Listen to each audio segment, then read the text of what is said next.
আসসালামু আলাইকুম, আমি কারিজ ফাতেমা অর্ডা টেকনিক ইজি এডুকেশনের পক্ষ থেকে সকলকে জানাই স্বাগতম। আজকে মূলত এখন আমরা যে টপিকটা নিয়ে আলোচনা করতে যাচ্ছি আমাদের সপ্তম শ্রেণীর বাংলা বই নিয়ে। আপনারা আমাদের মলার দেখেই বুঝতে পারছেন আমরা আজকে কি নিয়ে আলোচনা করতে যাচ্ছি।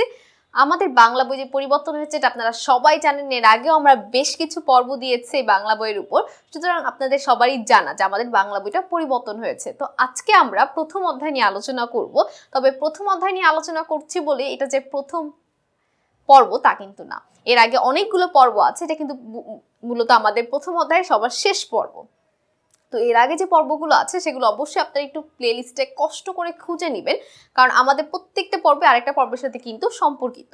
তো আপনারা ভালো মতো বুঝার জন্য অবশ্যই আগের পর্বগুলো একটু প্লেলিস্ট থেকে দেখে নেবেন। তো আজকে মূলত আমরা শেষ পর্ব অর্থাৎ 6 নম্বর পর্ব নিয়ে আলোচনা করব। আমাদের এই পর্বে আমরা এর আগের পর্বগুলোতে প্রাসঙ্গিক এবং অপ্রাসঙ্গিক কথা নিয়ে আলোচনা করেছিলাম, আর আজকের পর্বে এই প্রাসঙ্গিক এবং অপ্রাসঙ্গিক কথা কিভাবে আমাদের বিবেচনায় রেখে আমরা কাউকে একটা উপস্থিত বক্তৃতা দিতে পারি সেগুলো নিয়ে আলোচনা করব। কথা হচ্ছে, উপস্থিত বক্তৃতা কিন্তু কখনোই লিখে দেওয়া যায় না, যে আমি আগে থেকে কারো কাছ থেকে জেনে শুনে লিখে ফেললাম তারপর যে আমি উপস্থিত বক্তৃতা দিচ্ছি, এভাবে কিন্তু কখনোই উপস্থিত বক্তৃতা দেওয়া যায় না।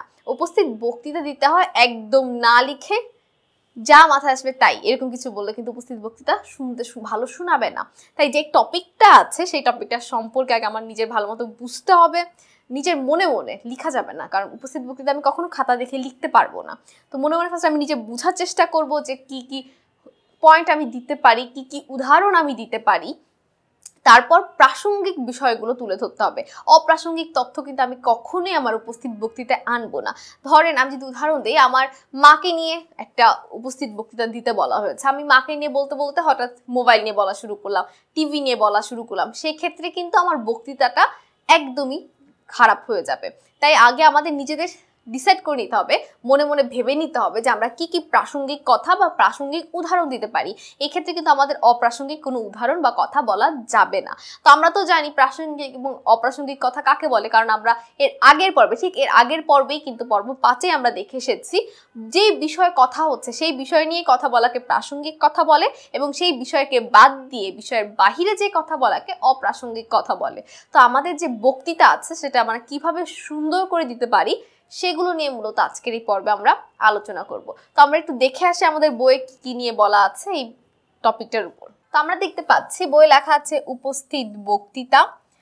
তোমরা একটি করে বিষয় লিখে শিক্ষকের কাছে জমা দাও। অর্থাৎ এখানে বলা হয়েছে আমাদের একটি একটি ছোট ছোট বিষয় লিখে, যে কোনো বিষয় হতে পারে, সেই সকল বিষয় লিখবো সবাই, প্রত্যেকে একটা করে, তারপর সেটা সবাই শিক্ষকের কাছে জমা দিব। বিষয় হতে পারে যে কোনো কিছু, যেমন আমার প্রিয় খেলা, রেলগাড়ি, বর্ষাকাল ইত্যাদি। অর্থাৎ বিষয় যে কোনো কিছু হতে পারে, আমার প্রিয় খেলা হতে পারে, আমার কোনো প্রিয় ব্যক্তি হতে পারে, আমার প্রিয় কোনো খেলোয়াড় হতে পারে, আমার প্রিয় কোনো ঋতু হতে পারে, রেলগাড়ি হতে পারে, গরু হতে পারে, ছাগল হতে পারে, অর্থাৎ যে কোনো বিষয়। শিক্ষক সেগুলো থেকে লটারির মাধ্যমে এক একজনকে এক একটি বিষয় নিয়ে বলতে দেবেন। কথা বলার সময় অন্যরা খেয়াল করবে কোন কথাগুলো প্রাসঙ্গিক আর কোন কথাগুলো অপ্রাসঙ্গিক, মানে বা প্রাসঙ্গিক নয়।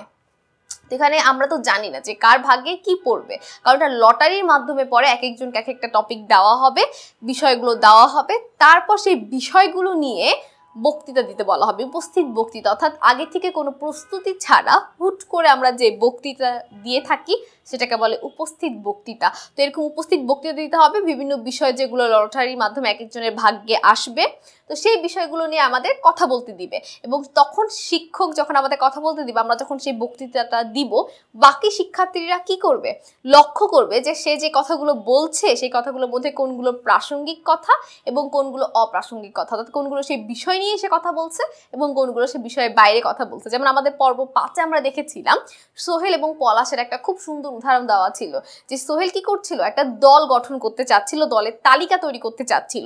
তো সে সেই বিষয় নিয়ে কথা বলছিল যেটা নিয়ে তার প্রসঙ্গ ছিল, কারণ সোমা আপা যে ছিল সে তাকে সেই প্রসঙ্গে কথা বলতে বলেছিল। তো সে মূলত যেহেতু ভালো ক্রিকেট খেলে তাই তাকে দলনেতা বাছাই করে তাকে একটা তালিকা তৈরি করতে দেওয়া হয়েছিল। তো সোহেল কি করছিল, সেই বিষয় নিয়ে প্রসঙ্গে কথা বলতে চাচ্ছিল, কিন্তু পলাশ বারবার কি করছিল, ক্রীড়া প্রতিযোগিতা, তাদের স্কুলে যে 1 সপ্তাহ পর ক্রীড়া প্রতিযোগিতা হবে, সেই ক্রীড়া প্রতিযোগিতার কথা না চিন্তা করে সে কি করছিল, বাহিরের কথা বলছিল যে তুমি কেন আসোনি, তুমি কি অসুস্থ ছিলে, তুমি তোমার মামা কি বিদেশ থেকে এসেছে, তোমার বড় মামা তো বিদেশ থেকে আসার কথা ছিল, সে কি কি নিয়ে এসেছে, বিভিন্ন অপ্রাসঙ্গিক কথা বলছিল, যার ফলে কি সোহেল বিরক্ত হয়ে গিয়েছিল। তো আমরা তো জানি যে প্রাসঙ্গিক কথার মধ্যে অপ্রাসঙ্গিক কথা বলা উচিত না। তো আমাদের যে উপস্থিত বক্তৃতা দিতে হবে, যেটা আমাদের আগে থেকে কোনো প্রস্তুতি নেই, হুট করে আমাদের কথাটা বলতে হবে, তো তখন বাকিরা কি করবে, খুঁজবে যে আমি কি কোনো অপ্রাসঙ্গিক কথা বলে ফেলেছি কিনা।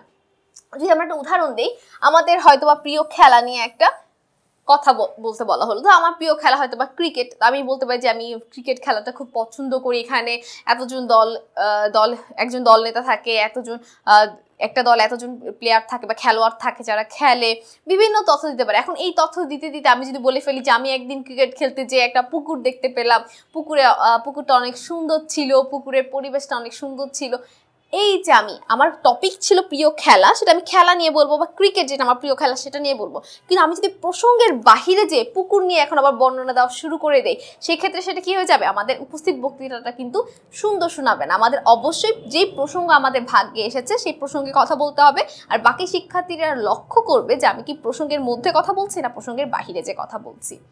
এরপরে দেওয়া আছে, উপস্থিত বক্তৃতার সময় নিচের বিষয়গুলো খেয়াল রাখতে পারো। অর্থাৎ আমাদের উপস্থিত বক্তৃতা দেওয়ার সময় নিচের কিছু বিষয়গুলো দেওয়া আছে, সেগুলো সম্পর্কে আবার খেয়াল রাখতে বলা হয়েছে। প্রথমে বিষয় অনুযায়ী বক্তব্য গুছিয়ে নিয়ে কথা শুরু করতে হবে। এখানে কি বলা আছে, আমাদের প্রথমে কি করতে হবে, আমাদের যে বিষয়টা দেওয়া আছে সেটা সম্পর্কে আগে নিজের মনে গুছিয়ে নিতে হবে। বক্তব্য শুরু করার আগে একটু গুছিয়ে নেব যে আমি কি দিয়ে বক্তব্যটা শুরু করব। এখন আমার গরু নিয়ে বলছে, আমি এখন তো ডিরেক্ট গরু একদম শেষ গরু লেজ আছে এটা তো বলতে পারি না, আমার তো একদম শুরু থেকে শুরু করতে হবে যে গরু একটি গৃহপালিত প্রাণী, এর কি কি অংশ আছে, এইভাবে আমি একদম ডিরেক্ট তো শেষ লাইনে চলে যেতে পারবো না। তাই আমার কি করতে হবে, আগে থেকেই নিজের মনে একটা ভালো মতো বক্তব্য হালকা গুছিয়ে নিতে হবে। উপস্থিত বক্তৃতায় লিখিত বক্তব্য পাঠ করা যায় না। এখন আমি কিন্তু আগে থেকে কখনোই লিখে নিয়ে আসতে পারবো না যে আমি একটা বক্তৃতা আগে থেকে লিখে নিয়ে যাই যে এই বক্তৃতা সম্পর্কে আমি পাঠ করব, কারণ এটা উপস্থিত বক্তৃতা, অর্থাৎ উপস্থিত যে টপিকটা বা যে বিষয়টা আমাকে দেওয়া হবে সেটা নিয়ে আমার বলতে হবে। এটা কি লিখিতভাবে কখনোই এটা উপস্থাপন করা যাবে না।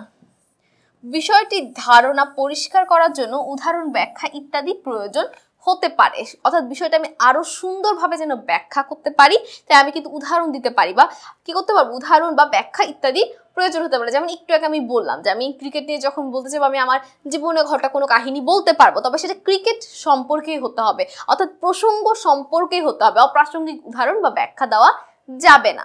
এরপর হচ্ছে কি, বিষয়ের সাথে সম্পর্ক নেই এমন কথা বলা থেকে বিরত থাকতে হবে, অর্থাৎ এই বিষয়ের সাথে কোনো সম্পর্কই নেই এমন কোনো কথা আমরা কখনোই বলতে পারবো না। এরপর আছে, নির্ধারিত সময়ের মধ্যে কথা শেষ করতে হবে, অর্থাৎ উপস্থিত বক্তৃতার জন্য একটা নির্দিষ্ট সময় শিক্ষক অবশ্যই দিয়ে দিবেন, আমার উচিত সেই নির্দিষ্ট সময়ের মধ্যে বক্তব্য শেষ করা। আমি যদি অনেক সময় ধরে বক্তব্য বলেই যেতে থাকি সেক্ষেত্রে কি হবে, বাকিরাও খুব বিরক্ত হয়ে যাবে, তাছাড়া তখন আমার কি হবে, বেশি কথা বলতে গেলে প্রসঙ্গের বাইরে আমি কথা বলে বসবো, কারণ প্রসঙ্গ নিয়ে কথা বলতে গেলে বেশি কথা বলা যাবে না। আমি যদি অনেক কথা বলি তখন আমার বেশি বেশি অপ্রাসঙ্গিক কথা চলে আসবে। বক্তৃতার ভাষা প্রমিত হতে হবে, এটা কিন্তু খুবই গুরুত্বপূর্ণ একটা পয়েন্ট। আমাদের অবশ্যই বক্তৃতা দেওয়ার ক্ষেত্রে লক্ষ্য রাখতে হবে আমাদের ভাষা শুদ্ধ কিনা, প্রমিত কিনা। প্রমিত হচ্ছে একটা আদর্শ ভাষা রীতি, যেটা কি আমরা যে সাধারণত চলিত ভাষায় সব আসতে বইয়ের যে ভাষাটা, সেটা মূলত আমাদেরকে একটা সুন্দর ভাষা, আমরা চাইলে কিন্তু আঞ্চলিক বা উপভাষায় কথা বলতে পারবো না, যে বসলাম, খাইলাম, এইরকম ওয়ার্ড কিন্তু অবশ্যই বলতে হবে কি বসেছি, খেয়েছি, অর্থাৎ কি আমাদের অবশ্যই ভাষাটাকে সুন্দর শুদ্ধ হতে হবে। আমি যে কোনো ভাষায় কিন্তু আঞ্চলিক ভাষা বা উপভাষা বা বাসায় যেভাবে আমি একজনের সাথে কথা বলি সেভাবে কিন্তু আমি আমার উপস্থিত বক্তৃতা দিতে পারবো না। তো সেই ক্ষেত্রে আমাদের অবশ্যই লক্ষ্য রাখতে হবে। আমাদের এখানে প্রায় 6টার মতো বিষয় দেওয়া আছে, সুতরাং আমরা দেখতে পাচ্ছি এখানে বলা আছে বিষয়গুলো যে অনুযায়ী বক্তব্য গুছিয়ে নিতে হবে, লিখিত বক্তব্য পাঠ করা যাবে না, বিষয়টির ধারণা পরিষ্কার করে উদাহরণ বা ব্যাখ্যা ইত্যাদি প্রয়োজন হতে পারে, বিষয়ের সাথে সম্পর্ক নিয়ে এমন কথা বলা যাবে না, নির্ধারিত সময়ে কথা শেষ করতে হবে এবং অবশ্যই প্রমিত ভাষায় কথাটা বলতে হবে, বক্তব্য শেষ করতে হবে। তো আশা করি আমাদের উপস্থিত বক্তৃতা কেমন হওয়া উচিত, কাকে বলে, কি কি বিষয় আমাদের লক্ষ্য রাখতে হবে, এগুলো নিয়ে কারো আর কোনো সমস্যা থাকবে না। সবাইকে অসংখ্য ধন্যবাদ এতক্ষণ কষ্ট করে আমাদের সাথে এই পর্বটি দেখার জন্য, এবং পরবর্তী যে পর্বগুলো আছে দ্বিতীয় অধ্যায়ের উপর সেগুলো দেখার আমন্ত্রণ রইল। আমি কানিজ ফাতেমা অর্দাজ এখানেই শেষ করছি। আসসালামু আলাইকুম, আল্লাহ হাফেজ।